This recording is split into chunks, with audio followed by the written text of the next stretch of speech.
ശബരിമല സംഘടിത കൊള്ള ആദ്യം പുറത്തു കൊണ്ടുവന്നത് ടീം ജനമാണ്.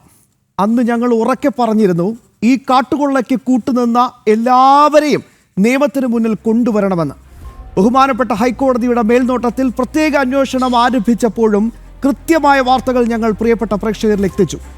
അന്വേഷണം വഴിമുട്ടിയപ്പോഴും ദിശ തെറ്റിയപ്പോഴും ഞങ്ങൾ തെളിവ് സഹിതം അത് ചൂണ്ടിക്കാണിച്ചുകൊണ്ടേയിരുന്നു. രാജ്യാന്തര ബന്ധമുള്ള വൻ തോക്കുകൾക്ക് പിന്നാലെ പോകാൻ ഹൈക്കോടതി പറഞ്ഞിട്ടും കൂട്ടാക്കാത്ത അന്വേഷണ സംഘത്തെയും ഞങ്ങൾ തുറന്നു കാട്ടി. പത്മകുമാറിന് പിന്നാലെ കടകംപള്ളിയിലേക്ക് പോകാൻ അന്വേഷണ സംഘം മടിച്ചു നിന്നതും ജനമറിഞ്ഞത് ജനം ടിവിയിലൂടെ.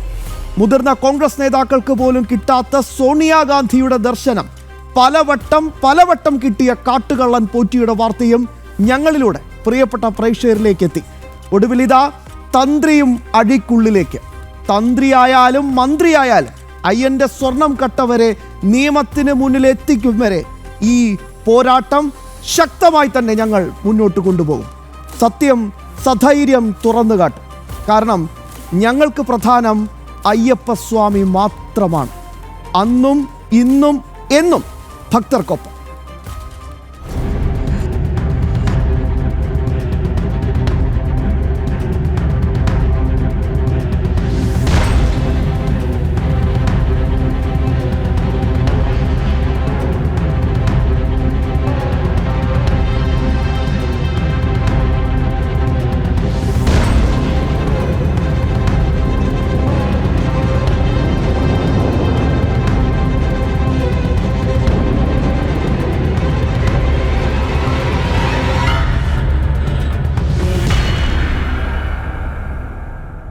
തന്ത്രി അഴിക്കുള്ളിലേക്ക് വൈദ്യപരിശോധന കഴിഞ്ഞ് അല്പസമയത്തിനുള്ളിൽ തന്നെ കോടതിയിൽ ഹാജരാക്കുമെന്നതാണ് ഏറ്റവും പ്രധാനപ്പെട്ട പോയിന്റ്. ഇപ്പോഴും ചോദ്യം വരുന്നത് ചില സംശയങ്ങൾ ബാക്കി നിൽക്കുകയാണ്. അതിൽ ഏറ്റവും പ്രധാനപ്പെട്ട സംശയം, സോണിയാഗാന്ധിയെ പോറ്റിയയുടെ അടുത്ത് എത്തിച്ച, അല്ലെങ്കിൽ സോണിയാഗാന്ധിക്ക് മുമ്പാകെ പോറ്റിയെ കയറ്റിയ കോൺഗ്രസ് നേതാക്കളുടെ അവരുടെ മൊഴിയെടുക്കാൻ ഏതെങ്കിലും തരത്തിലുള്ളൊരു നീക്കം SIT നടത്തിയോ?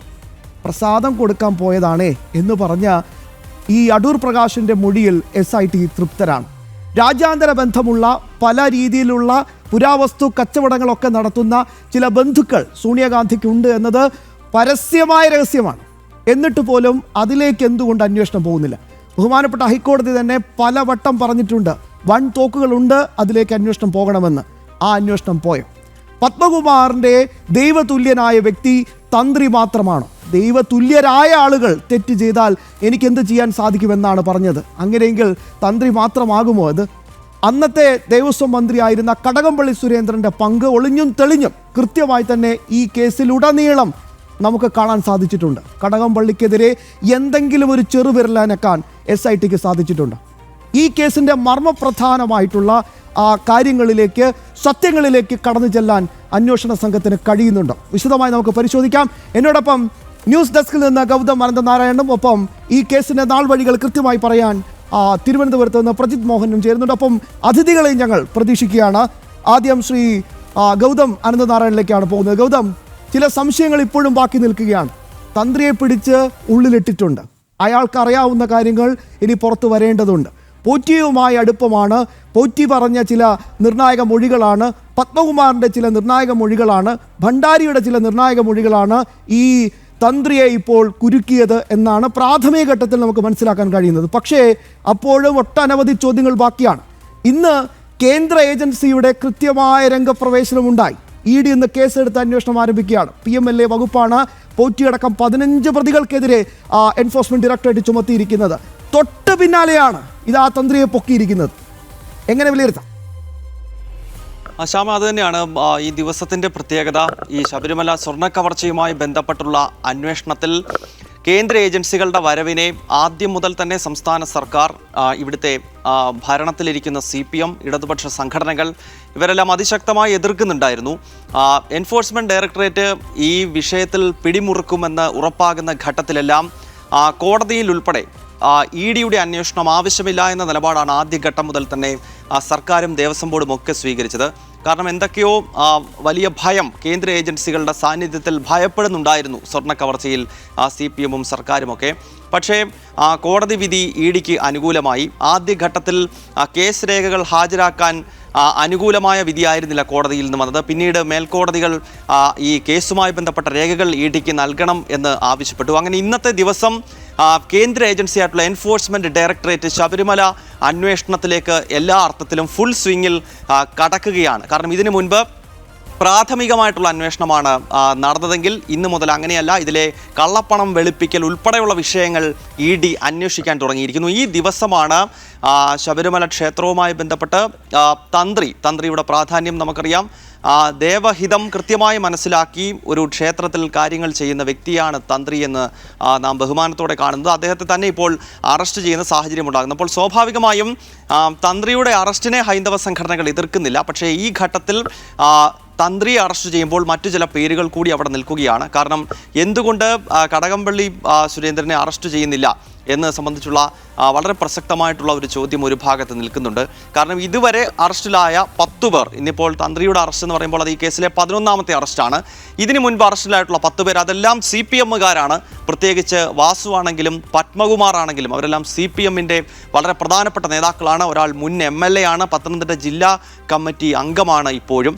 അപ്പോൾ ഇവരുടെയൊക്കെ മൊഴിയിൽ കൃത്യമായി കടകംപള്ളി സുരേന്ദ്രനിലേക്ക് അറസ്റ്റ് എത്തേണ്ടതായ ഒരുപാട് ഘടകങ്ങൾ, അത്തരം മൊഴികൾ പത്മകുമാറിൽ നിന്നും വാസുവിൽ നിന്നും ഒക്കെ വന്നിരുന്നു എന്ന കാര്യം നമ്മൾ ഓർക്കണം. പക്ഷേ അപ്പോഴും ഈ മുൻ ദേവസ്വം മന്ത്രിയെ ഒരു തവണ ചോദ്യം ചെയ്തതല്ലാതെ ഒരു അറസ്റ്റിലേക്ക് നീങ്ങുവാൻ സ്പെഷ്യൽ ഇൻവെസ്റ്റിഗേഷൻ ടീം തയ്യാറായില്ല. ആദ്യഘട്ടത്തിൽ തന്നെ ഈ SITക്ക് ഹൈക്കോടതിയുടെ വിമർശനമുണ്ടായിരുന്നു. കാരണം ഈ കേസ് അന്വേഷണം ഈ ദിശയിലെങ്കിലും പോകുന്നത് ബഹുമാനപ്പെട്ട ഹൈക്കോടതിയുടെ വലിയ ഇടപെടൽ ഉണ്ടായതുകൊണ്ടാണ് എന്ന വസ്തുത നമുക്കറിയാം. അപ്പോൾ ഹൈക്കോടതി തന്നെ പല ഘട്ടങ്ങളിലും ചോദിച്ചിരുന്നു എന്തുകൊണ്ട് ഈ അന്വേഷണം വമ്പൻ സ്രാവുകളിലേക്ക് പോകുന്നില്ല എന്നതാണ്. ഒരുപക്ഷെ ഹൈക്കോടതി ഇടപെട്ടില്ലായിരുന്നുവെങ്കിൽ ഇതൊരു പോറ്റിയിലോ മുരാരി ബാബുവിലോ ഒതുങ്ങേണ്ടതായിട്ടുള്ള ഒരു കേസാണ്. പക്ഷേ ആ കേസിൻ്റെ കടന്നുവരവ് CPMൻ്റെ പ്രമുഖ നേതാക്കളെല്ലാം ജയിലിലേക്ക് പോകുന്ന ഒരു സാഹചര്യമുണ്ടായി. പക്ഷെ അപ്പോഴും പലപ്പോഴും കടകംപള്ളിയെ പോലെയുള്ള പ്രമുഖ നേതാക്കളിലേക്ക് അന്വേഷണം പോയില്ല. ഒപ്പം കോൺഗ്രസിൻ്റെ ഏറ്റവും പ്രമുഖ നേതാവായിട്ടുള്ള സോണിയാഗാന്ധി, നമുക്കറിയാം സോണിയാഗാന്ധിയുടെ വസതി രാജ്യതലസ്ഥാനത്തെ 10 ജൻപത്താണ്. ആ 10 ജൻപത്തിലേക്ക് UPAയുടെ ഭരണകാലത്ത് അങ്ങനെ വഴിയെ പോകുന്ന ആർക്കെങ്കിലും പെട്ടെന്ന് കയറി ചെല്ലാൻ പറ്റുന്നൊരു സ്ഥലമായിരുന്നില്ല.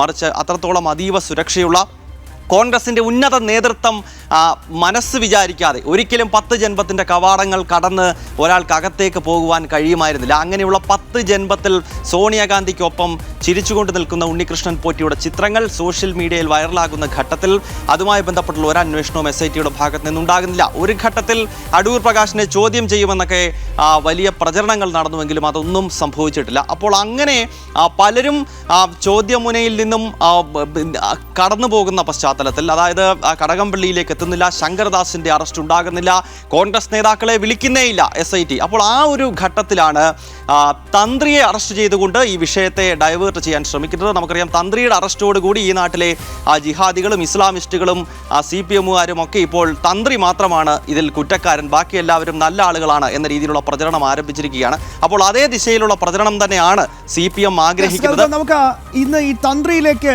എത്തി നിൽക്കാൻ കാരണം അത് ഏതൊക്കെ നിർണായകമായ ഇടപെടലാണ്? സ്വാഭാവികമായിട്ട് ഇന്നലെ SIT ബഹുമാനപ്പെട്ട ഹൈക്കോടതിയെ സമർപ്പിച്ച ഒരു വളരെ പ്രധാനപ്പെട്ട റിപ്പോർട്ടുണ്ട്.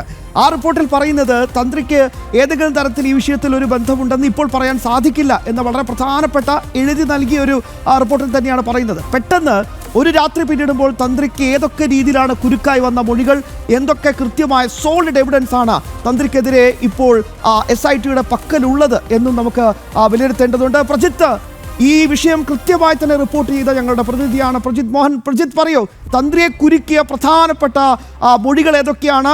SITയുടെ കയ്യിലുള്ള സോളിഡ് എവിഡൻസ് എന്തൊക്കെയാണ്?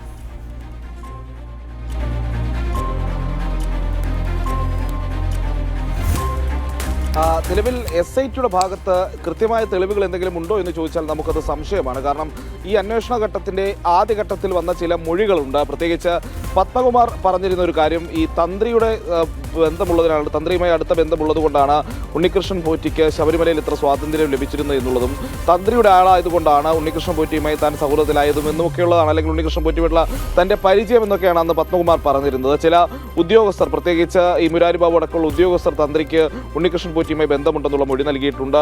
അതോടൊപ്പം തന്നെ മറ്റു ചിലരുടെ മൊഴിയെടുക്കുമ്പോഴും, ശബരിമലയിൽ ഉണ്ടായിരുന്ന ആളുകളുടെ മൊഴിയെടുക്കുമ്പോഴും തന്ത്രിയും ഉണ്ണികൃഷ്ണൻ പോറ്റിയും തമ്മിൽ വർഷങ്ങളായുള്ള സൗഹൃദം ഉണ്ടായിരുന്നു എന്നുള്ളൊരു കണ്ടെത്തലിലേക്ക് സ്ഥലങ്ങളിലേക്ക് അന്വേഷണ സംഘം പോയിട്ടുണ്ട്. പക്ഷേ നമ്മൾ അവിടെ മനസ്സിലാക്കേണ്ടത് ഈ മൊഴികളൊക്കെ പത്മകുമാർ അറസ്റ്റിലാകുന്ന സമയത്തും അതിന് മുൻപുമുള്ള മൊഴികളാണ് ഇതിൽ പലതും എന്നുള്ളത് നമ്മൾ മനസ്സിലാക്കേണ്ടതുണ്ട്. അത് കഴിഞ്ഞ് ഇത്രയും കാലം കഴിഞ്ഞിട്ടാണ് തന്ത്രിയുടെ അറസ്റ്റ് ഉണ്ടാകുന്നത് എന്നുള്ളത് മറ്റൊരു കാര്യം. ഇനി മറ്റു ചില കണ്ടെത്തലുകൾ കൂടി അന്വേഷണ സംഘത്തിൻ്റെതായിട്ടുണ്ട്. പ്രത്യേകിച്ച് കേരളത്തിന് വെളിയിലുള്ള ചില പൂജകൾക്ക് പോകുമ്പോഴും മറ്റും ഉണ്ണികൃഷ്ണൻ പോറ്റിയുടെ സഹായവും സാന്നിധ്യവും ഒക്കെ ഉണ്ടായിരുന്നു എന്നുള്ളത്. ഒപ്പം ഗോവർദ്ധനും പിന്നെ പങ്കജ് ഭണ്ഡാരി അടക്കമുള്ള ആളുകളുമായിട്ടും ഈ തന്ത്രിക്ക് വലിയ ബന്ധങ്ങൾ ഉണ്ടായിരുന്നു എന്നൊക്കെയാണ് അന്വേഷണ സംഘത്തിന്റെ കണ്ടെത്തലുള്ളത്. ഇതിൽ അടിസ്ഥാനപരമായിട്ടുള്ളൊരു പ്രശ്നം അന്വേഷണ സംഘം ഇപ്പോഴും പറയുന്നത്, ഒന്ന്, സ്വർണ്ണപ്പാളികൾ കൊടുത്തുവിട്ടതുമായി ബന്ധപ്പെട്ട് ഉണ്ണികൃഷ്ണൻ പോറ്റി സ്വർണ്ണപ്പാളികൾ കൊണ്ടുപോകുന്നത് തന്ത്രിക്ക് അറിയാമായിരുന്നു. ഇത് സന്നിധാനത്തിന് വെളിയിലേക്ക് കൊണ്ടുപോകുമ്പോൾ തന്ത്രി തടയാൻ ശ്രമിച്ചില്ല. ഒപ്പം തന്നെ ഇതിൽ തന്ത്രിയാണ് ശബരിമലയിൽ ഉണ്ണികൃഷ്ണൻ പോറ്റിക്ക് എല്ലാ സൗകര്യങ്ങളും ഒരുക്കുന്നതിലേക്ക് കാര്യങ്ങൾ എത്തിച്ചത് എന്നുള്ളതാണ്. അപ്പോൾ ശ്യാം നേരത്തെ സൂചിപ്പിച്ച കഴിഞ്ഞ ദിവസം കോടതിയിൽ കൊടുത്ത റിപ്പോർട്ടിന്, പത്മകുമാറിന്റെ ജാമ്യാപേക്ഷ എതിർത്തുകൊണ്ടുള്ള റിപ്പോർട്ടിനും പത്മകുമാറിന്റെ വാദങ്ങളെ തള്ളിക്കൊണ്ടുമാണ് SIT ആ റിപ്പോർട്ട് നൽകിയിരിക്കുന്നത്.